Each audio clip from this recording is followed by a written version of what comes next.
வணக்கம். ஸ்டாமின் குடுமியான்மலை வழங்கும் தினம் ஒரு தொழில்நுட்ப செய்தி. இன்று நாம் பார்க்கவிருக்கும் தலைப்பு நிலக்கடலையில் ஆஃப்லாடாக்சின் நச்சு பாதிப்பை கட்டுப்படுத்தும் முறைகள். எண்ணெய் வித்து பயிர்களில் முக்கியமாக நிலக்கடலை தமிழகத்தில் பரவலாக பயிரிடப்படும் ஒரு முக்கிய பயிராகும். பல்வேறு காரணிகளால் மகசூல் இழப்பு மற்றும் மகசூல் தரம் குறைந்தாலும் வயல்வெளி மற்றும் சேமிப்பு கிடங்கு ஆகிய இரு இடங்களிலும் ஆஃப்லாடாக்சின் என்ற நச்சை உருவாக்கும் பூஞ்சைகளான ஆஸ்பர்ஜிலஸ் ஃப்ளேவஸ் மற்றும் ஆஸ்பர்ஜிலஸ் பாராசிட்டிகஸ் ஆகிய இரண்டும் பாதிப்பை ஏற்படுத்துகின்றன.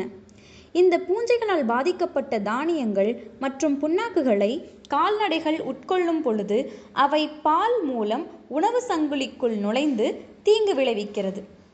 இந்த நச்சை சமைப்பதன் மூலம் அழிக்க முடியாது.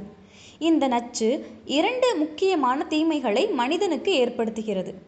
முதலாவது, குறைந்த அளவு நச்சை தொடர்ச்சியாக உட்கொள்ளும் பொழுது உடல்நலக் கோளாறுகள், அதாவது கல்லீரல் புற்றுநோய், நோய் எதிர்ப்பு சக்தி குறைவு மற்றும் குழந்தைகளில் குன்றிய வளர்ச்சி ஏற்படும்.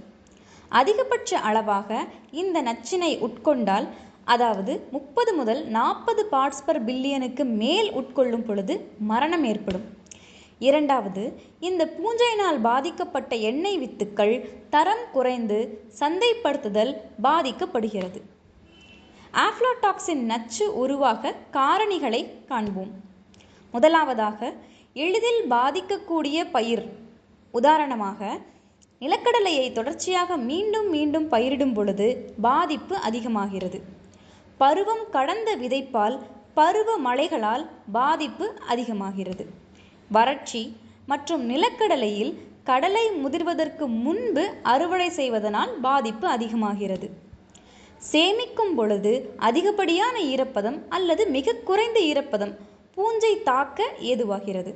கடலைகளை எளிதாக உடைப்பதற்கு தண்ணீர் தெளிக்கும் நடைமுறையின் மூலம் இந்த பூஞ்சான் எளிதாக பரவுவதற்கு ஏதுவாகிறது.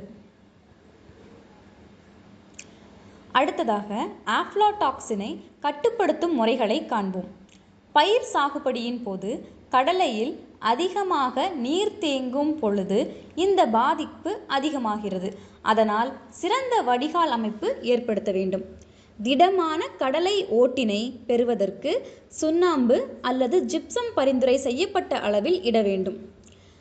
அமில மண்ணிற்கு, அதாவது pH 5.9 உள்ள மண்ணிற்கு சுண்ணாம்பு 450 kg/acre மற்றும் கலர் மண்ணிற்கு pH 9 இருக்கும் மண்ணிற்கு ஜிப்சம் 1000 kg/acre அளிக்க வேண்டும்.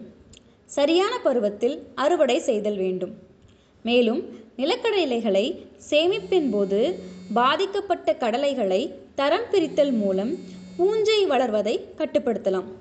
சரியான ஈரப்பதம் 9 முதல் 10% சேமிக்க வேண்டும். காற்றுப்புகா கோணிப்பைகளில் நிலக்கடலைகளை சேமிக்க வேண்டும்.